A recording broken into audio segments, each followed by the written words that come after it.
Hello, fellow modelers, and welcome to Life is a Scale Model. I wanted to take a few minutes for this video and break down what my overall plan is for the year 2025.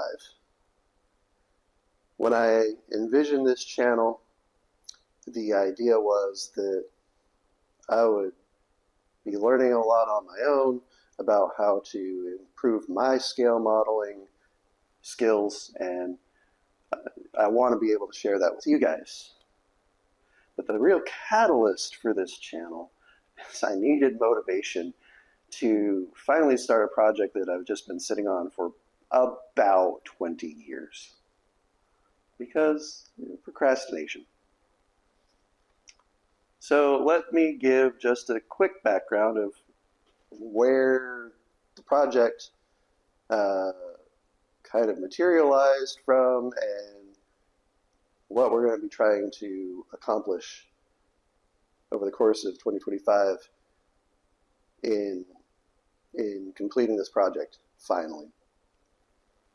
So when I was in my early 20s,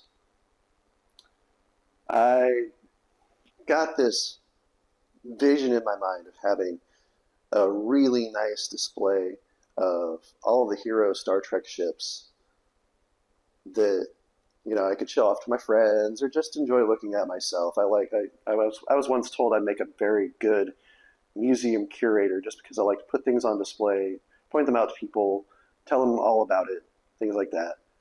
And I enjoy just doing that myself, just looking at things. But I wasn't a modeler in my early 20s. I dabbled a little bit. I didn't really find it all that entertaining. I started with the 1400 scale Star Trek USS Enterprise D model from the 80s. I found it pretty frustrating, if we're being honest. So it never really clicked with me. But anyway, I had this vision in my mind. I want to make it a reality. So I started putting my internet skills to good use and scouring the internet looking for what my options might be, and I stumbled across a company called Furuta. They're based out of Japan. They make little blind bag toys that you put in vending machine, and the kids can pop a few yen in and get a cool toy out of a bag, and the whole entire center of excitement is, whoa, what am I going to get? And they did a line of Star Trek ships for a while that had most of, if not all of, the hero ships from the original Enterprise all the way up to Voyager. I don't believe they had the NX-01. I had to get that through Johnny Lightning. But they had all the others. And so I got on eBay and I managed to scoop all those up, and I displayed them on my desk for a while, and then at some point I got a curio cabinet. I put them in the curio cabinet, and they were fine, but they had a few problems that kind of got to me, irked me. For one thing, they were super tiny, like 3 inches long is probably about the longest you'd see. Don't get me wrong, they were really well detailed for what they were, but the details weren't always totally accurate, or they lacked certain details that I thought would make them look better if those details existed. And the most important thing that I found undesirable about them is they weren't in scale with one another. So, you had all these cool looking ships, but they didn't represent what these ships would look like in real life if they were parked next to each other. And for some reason, I really wanted that.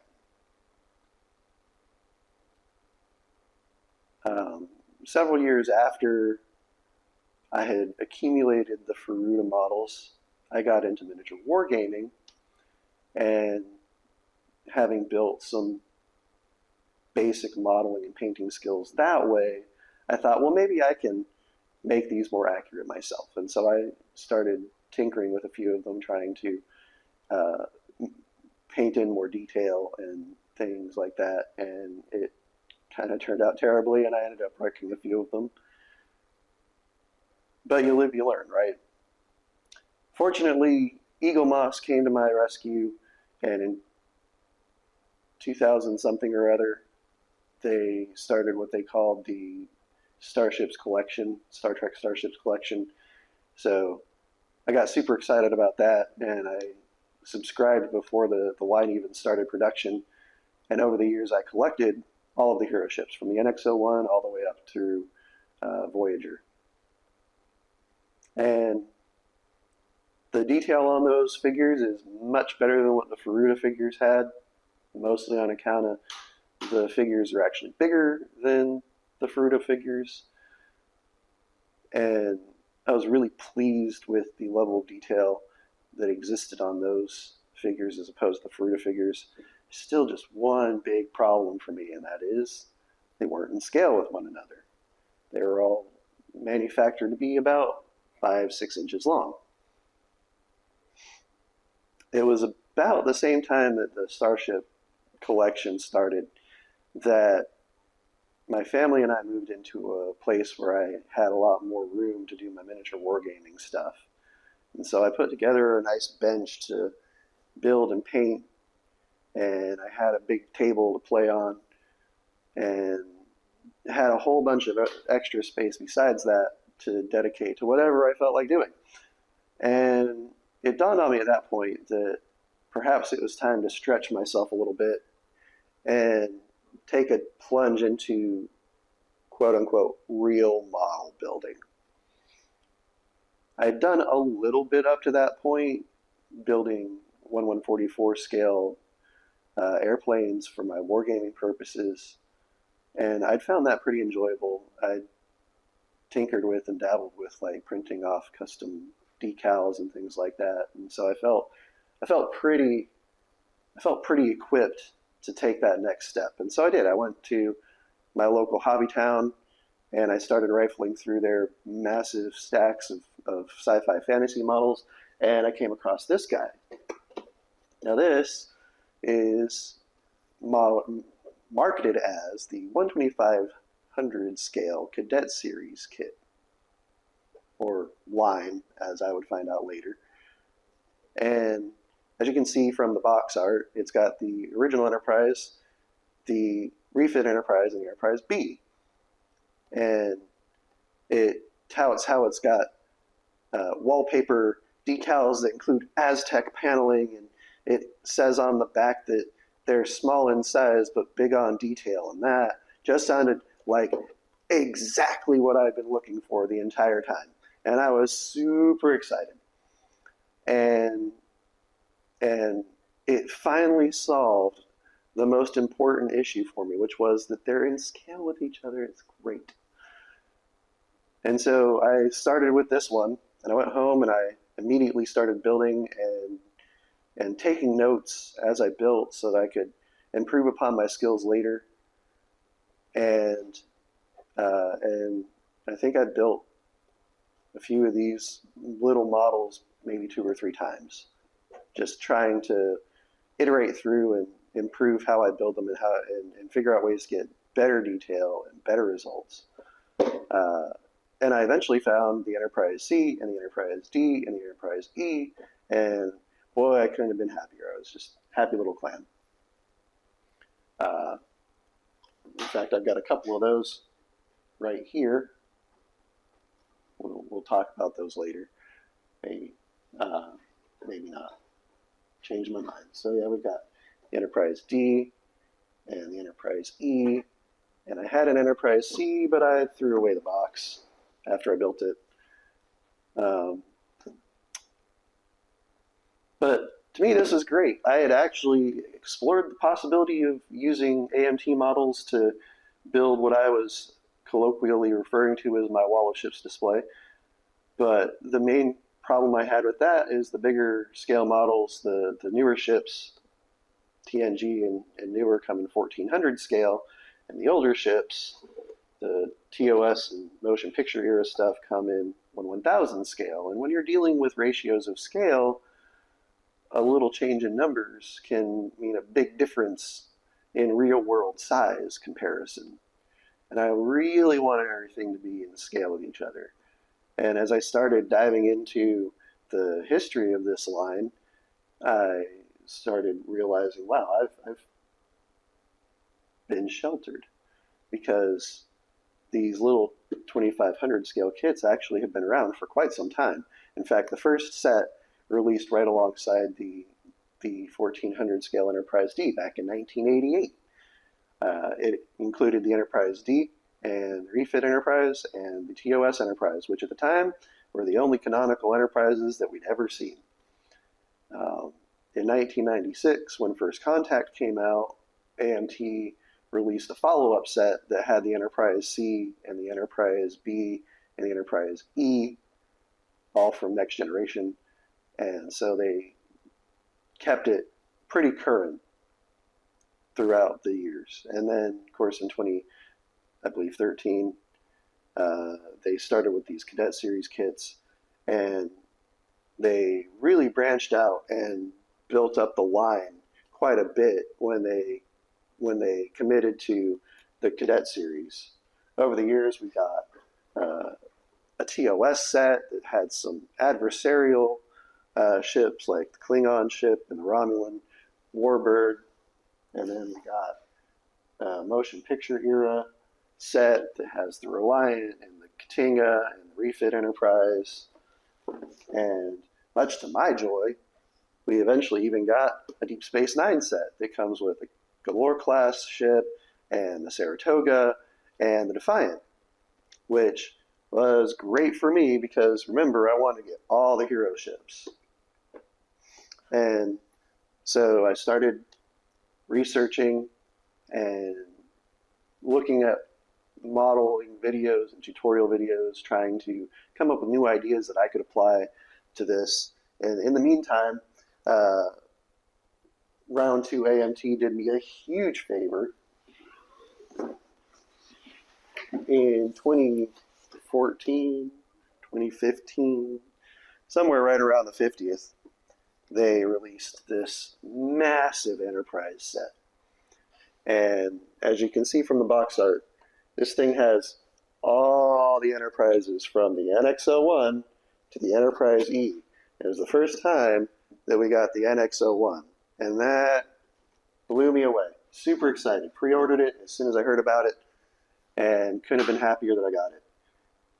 And then things kind of slowed down. We haven't seen too many of these 2500 scale kits get released over the recent years, but there have been some. When Star Trek Discovery came out, they did a Star Trek Discovery Enterprise.